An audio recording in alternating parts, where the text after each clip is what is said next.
Hey everybody, Matt Cribbs here, and welcome to another Wednesday morning drive. How you doing? Thank you for joining me. Thank you so much. Always good to have you here. Appreciate all you guys, all the support.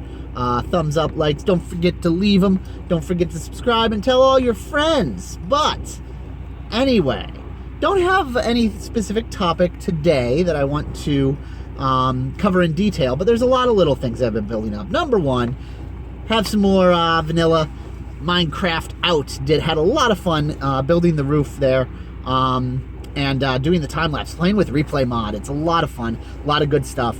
Can waste so much time in that tool just trying to get the paths perfect and make everything work. So, you know, that's one of those tools that is a blessing and a curse. You got to have the discipline. You got to look at that. And continuing to do some more work. I think what's going to be coming out, quite a bit of vanilla. I'm just in that mood. I'm in that, you know, and sometimes that's how you feel. You just feel like doing one thing. So definitely not, Feed the Beast is not going anywhere. That server's going to be around for a while more. There's some amazing things going on it. Zog just put out a video yesterday that had this, I didn't even know you could make reactors that big. It's just, go watch it. It's amazing.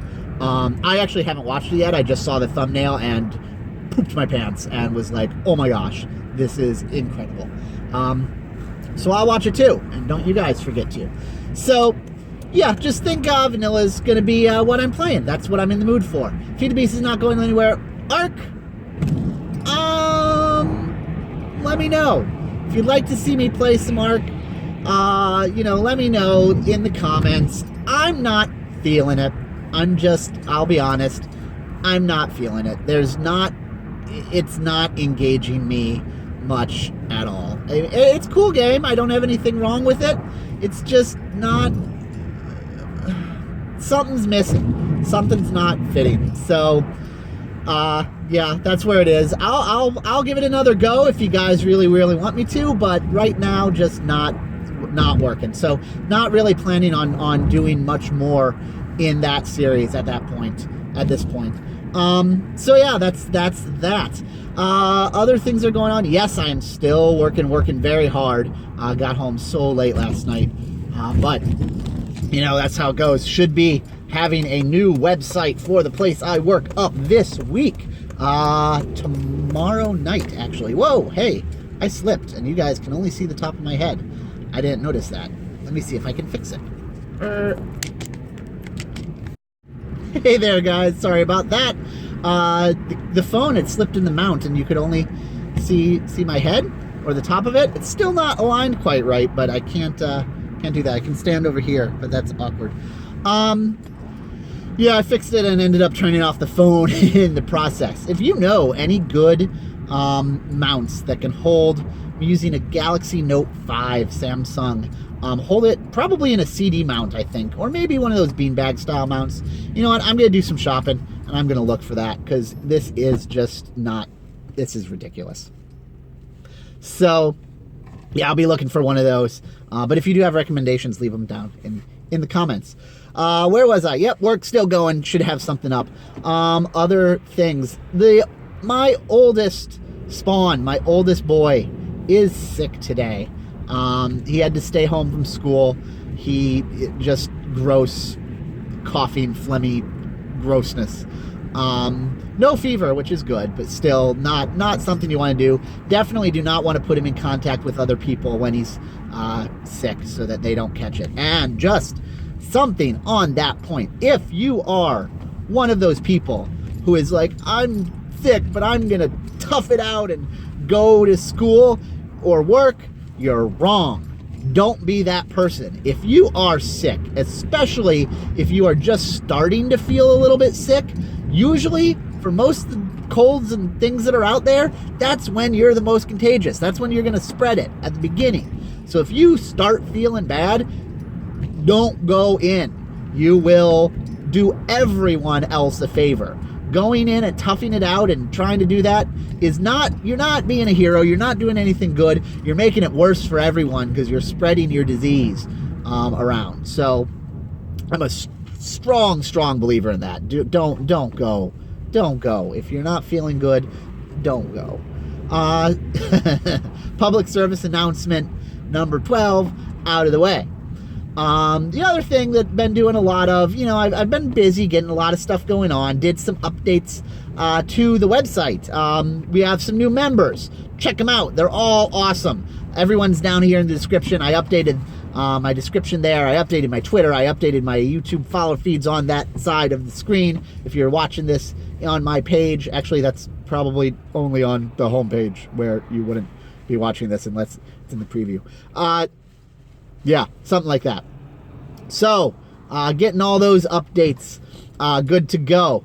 But, doing some work and messing around with editors and coding there. And, I've been looking at some other tools. I have been, historically in my life, a long time, and yes, we're going to go there.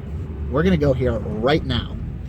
I have been a long time VI user. VI, it's a text editor on Unix-based systems. macOS has it. They have a port for Windows. And if you program, it is an amazing tool to use. It has, one of the best things about it is this modal editing mode, which if you want to move around and manipulate the file, right, you have different commands than when you're just typing in content. And it is so many useful commands you can do with just a few keys to, comment out code, to move things around, to rename things, to change things. It's just, I can't edit without it. I used it since I was in college. I've used it for years and years and years and way too long. Way much longer than we need to talk about. But it's amazing, and it's a tool set. It's a feature that I just cannot live without. But VI, the editor itself, other than like that modal editing mode, is weak. It subscribes to a philosophy, which is perfectly fine and valid, that, and a lot of Unix like tools are like this. It's like, do one thing and do it well and be small and simple. Like the tool to list the contents of a directory, that's all it does. The tool to search through things, that's all it does. Grep, that's all it does. The tool to edit text, that's all it does. And so in order to do more complex things, you chain them together. So you're like, do the directory, then filter out through this, and then put it into my text editor, and you can do things like that. You can chain them together, which is really cool and really powerful. But text editors, you spend a lot of time in, and, there's things that are features of editing text that are a little more complex than that. Being able to color highlight, if you've ever looked at a screenshot of someone editing code, they probably have different colored words all over the place. They might not, but most of us do.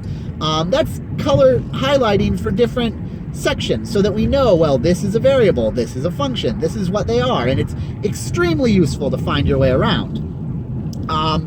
Being able to do that in Vim is entirely possible, but takes a bit of setup.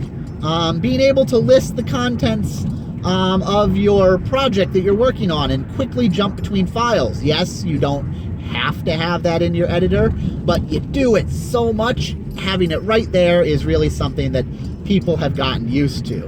And, a lot of other different features like that.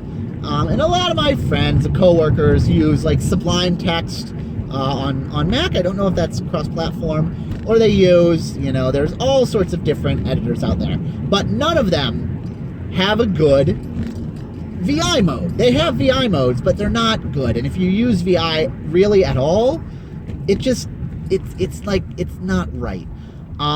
So I've been, using this and trying to configure. Let me just see if I can fix my screen. Boop, boop, boop, boop, boop. Don't turn off. There, that's better. I've been trying to, I was at a stoplight, so I can do that. I've been trying to and struggling to configure my VI with all the different plugins I'd want, Nerd Tree, some of these other plugins, and been doing that for a couple years on and off. Now, if I was still mainly just programming all the time, day in, day out, I would have had it done by now and it would probably be working, or I would have done this move earlier, but I don't. I go in, I do a little bit of coding and fix up something or test something or do something, and then I'm out and in meetings and doing other things and talking to people for a while. So that's just me. That's my job. But yeah, I've just never got it working the way I wanted, and I've invested so much time on it. So finally, I did what I never thought I would do. And I started looking around at different things, and there's the evil twin of VI called Emacs. And Emacs is the exact opposite of everything I would like in a text editor. It is big. It is bloated. It can do everything. You can read your email in it. You can browse web pages. You can play Pac-Man in it. You can do so many things with this editor that really have no business being in an editor. And, you know, I've avoided it for so long because of that. And also because it requires a lot of setup as well to do things right. And it didn't have a modal mode, and it was just like, ugh, yuck. But people have been taking, there's this plugin for Emacs called Evil Mode that basically is the best VI emulation you can have outside of VI itself. And they took that and they took the standard customization features of Emacs and they put a little layer on top of it that lets you easily set a bunch of defaults, or that they set a bunch of default keys for you, and they let you easily customize things in a pretty well thought out manner. And they called this custom thing on top of Emacs Spacemacs, and it is beautiful. It has, you know, it doesn't work exactly the way I would do it myself, but they have, but it does everything that I wanted VI to do and acts mostly like VI. Yes, it has things that don't. It is still Emacs under the hood, and it still has crappy things that I hate, like when you're trying to, and maybe I can fix this myself, but when they have a feature called Helm, which they use to navigate things, and when you're navigating through like the help file, J and K don't go up and down. You have to use Control J and Control K, and you know, I would like that help file to be in a modal mode as well, so that I could just use my standard navigation keys. You know what? It's not perfect. I also got in the help file, and I could not for the life of me figure out how to get out of the help file without closing Emacs entirely, which problem here. Maybe you know, I don't know. But it is, the point is, it is 90% of what I was trying to do by myself in VI, and I could never get working even close to the way that they have it working from a default install. So I've been using it for a couple weeks now, and I'm dealing with, yeah, it's bigger than I like. Yeah, it has a bunch of cruft in it that I don't need.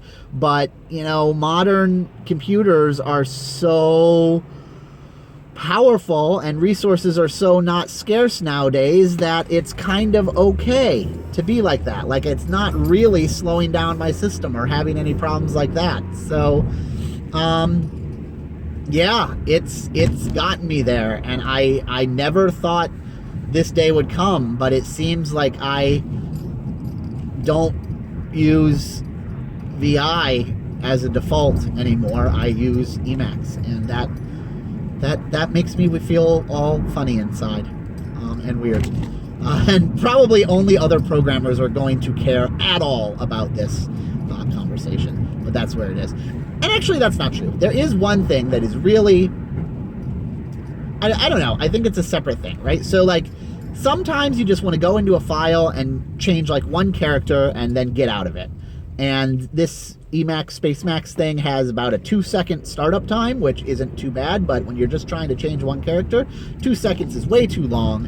And yes, if I had VI all configured with all my separate little, plugins to do it, it would probably take just as long.